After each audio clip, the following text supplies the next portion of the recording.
Coach Helmer, it's another month and another episode of At the Track.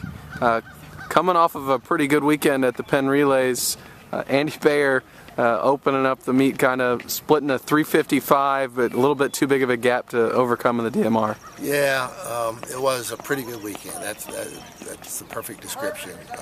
355 is fast.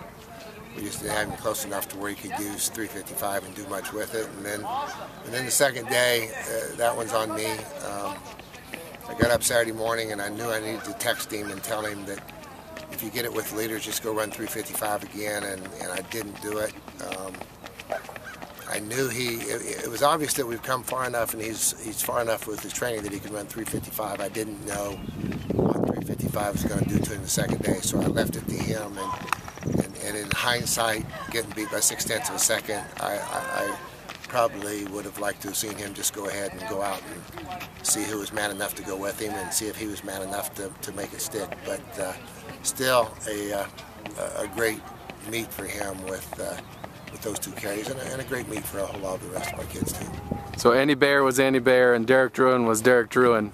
Derek Druin's pretty good. Yeah, a Penn Relays record, and that's a pretty good record to have. You know, that's not an easy place to high jump, but he's won it 3 years in a row and has gotten comfortable coming off the turf onto the high jump apron, and that kind of a jump there just shows you that he's rounding his shape at the right time.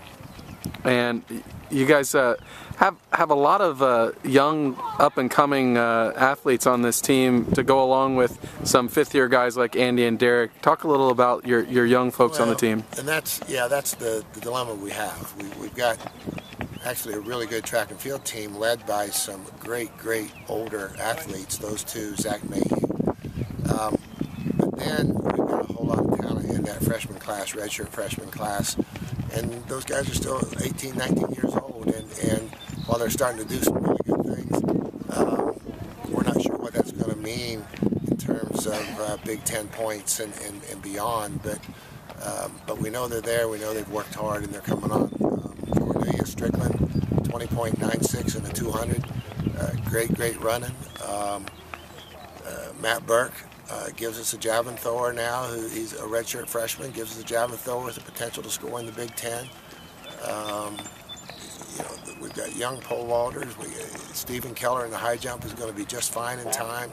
Dylan Anderson in the decathlon is going to be just fine. Reggie Smith, Zach Bray in the hurdles are starting to grow, but they're still 18, 19-year-old kids and probably not quite ready in most of those cases to make much of an impact at a Big Ten level and beyond, but they will in the future.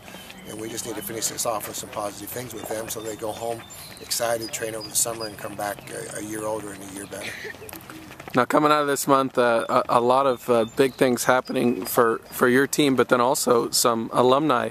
Andrew Poore ran a really good steeple at home at the Polytan Invitational, and then Deshaun Turner opened with the 8:30 in the steeple yesterday, and then Kine Butler is going to go to the Cayman Islands and run his big first big race of the year this weekend. Actually, now don't sell Deshaun short. He's 8:29.99 or something like that. So no, all those guys are great athletes who had great careers here, and I think all of them are more fit than they've ever been in their lives and ready to run really well. And the fact that those things continue to go on, and every time they're introduced as former Indiana University All-American. All those things are good for our program, and as we move forward, there's going to be more of them as well. Behind you, got the flags at half-mast. Terrible tragedy at Boston. What were you thinking, watching the coverage of that? You know, I was just sitting there thinking, there's some crazy people in this world. With all the good things that go on in the world, all the bad things that go on in the world, to have something so like that absolutely makes no sense at any level. I don't think to anybody. Where innocent people are killed and hurt for no apparent good reason. It's just like there's just some crazy people out there, and it's the world we live in. I get it. It's just too bad that it's that way. Now, heading forward into this season, got another home meet this weekend, the Billy Hayes Invitational. What should the Hoosiers expect with just a week away from the Big Ten meet? Well, a home meet. probably means it's going to be cold. I think it's going to be 80 degrees the next 2 or 3 days, and then 50 on Friday, which is not unusual for us when it comes time to host a meet. But we've got places. I was just sitting there today trying to figure out what's the best thing to do. In some cases, we're going to rest some people. In other cases, they need a tune-up race. And in some other cases, we need a chance to perform at a level that's going to allow them to get into that first round of the NCAA meet, not knowing or not being able to necessarily count on those performances coming out of the Big Ten, which would be our last chance to do that, because oftentimes things become tactical. Can't predict the weather there either. So we need a chance to perform this weekend, because we've got 5, 6, 7 people who belong in that NCAA meet who need to get some marks on the board. And one of your first experiences at a Big Ten championships was at Ohio State. Short bus trip. What do you expect out of the Big Ten championships? Well, we're not last like we were the last time we were over there. So what I expect, I can count a lot of points. And our conference has gotten so good the last 3 or 4 years. Nebraska is really, really good. Wisconsin won it a year ago. Wisconsin was 3rd at the National Indoor Meet. They're obviously really, really good. Minnesota's always good. Ohio State at home should be good. Illinois is a team that probably should have won the Big Ten Indoor Meet. Has a lot of talent, and so it's just one of those things where if you go in and have a so-so day, you're going to get humbled very quickly, because some really good teams are going to beat you. If you want to take a shot at winning, then you need a whole lot of kids to go in and have a great meet and a great every day, a great Friday, a great Saturday, a great Sunday, and we've got kids capable of doing that, and we're looking forward to that challenge. And then 2 weeks after that, we head to Greensboro for the Great Lakes, the East Regional for the NCAA Championships. Your team has had a lot of success getting out of that meet.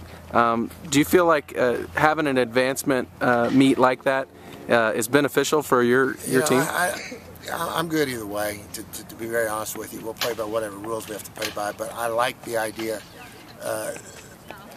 We have done well in that meet, and we have done well at the national meet, because when athletes do what we want them to do and are coachable and buy into the whole process, we should be at our very, very best at that time of the year. And one of the things that we work very hard on is learning how to compete in high pressure situations. And while there's obviously places that we need to improve with that, I have great confidence that when the pressure's on and when we need to perform, that we have people with the ability to do that. And so it sort of plays to those kids with that opportunity to go on that day, get it done, and keep advancing.